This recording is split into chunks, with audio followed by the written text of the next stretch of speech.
السلام علیکم ورحمۃ اللہ وبرکاتہ۔ ایجوکیشنل سیکرز ملر میں خوش آمدید۔ ناظرین، انبیاء کرام کی معلومات کے سلسلے میں آج چوتھی قسط میں حضرت آدم علیہ السلام کے متعلق مزید بنیادی معلومات فراہم کی جا رہی ہیں۔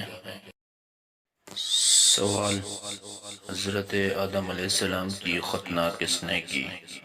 جواب: حضرت آدم علیہ السلام مختون پیدا ہوئے۔ سوال: دنیا میں آنے کے بعد حضرت آدم علیہ السلام نے کون سا لباس پہنا؟ جواب: بھیڑ کے بالوں سے جبہ بنا کر پہنا۔ سوال: فرشتوں میں سب سے پہلے حضرت آدم علیہ السلام کو کس نے سجدہ کیا؟ جواب: حضرت اسرافیل علیہ السلام نے سب سے پہلے حضرت آدم علیہ السلام کو سجدہ کیا۔ سوال: حضرت آدم علیہ السلام کی اولاد میں سب سے پہلے نبوت کس کو ملی؟ جواب: حضرت آدم علیہ السلام کی اولاد میں سب سے پہلے نبوت حضرت ادریس علیہ السلام کو ملی۔ سوال: دنیا میں سب سے پہلے کس نبی کا انتقال ہوا؟ جواب: دنیا میں سب سے پہلے حضرت آدم علیہ السلام کا انتقال ہوا۔ سب سے پہلے شعر کس نے کہا؟ جواب: حضرت آدم علیہ السلام نے سب سے پہلے شعر کہا۔ سوال: حضرت آدم علیہ السلام جب جنت سے نکال دیے گئے تھے تو کتنے سال تک روتے رہے؟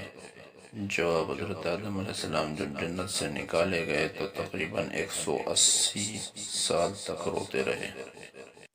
سوال: دنیا میں سب سے پہلے آگ کی پوجا کس نے کی؟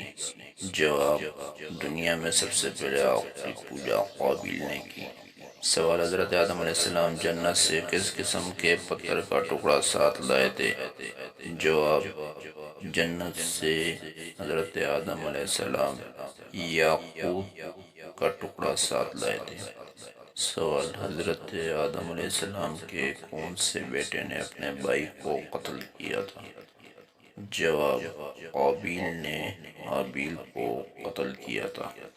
ناظرین، اس طرح کی مزید انفارمیٹو ویڈیو حاصل کرنے کے لیے اس ویڈیو کو لائک کریں، شیئر کریں اور میرے چینل ایجوکیشنل سیکر مرر کو سبسکرائب کریں۔ شکریہ۔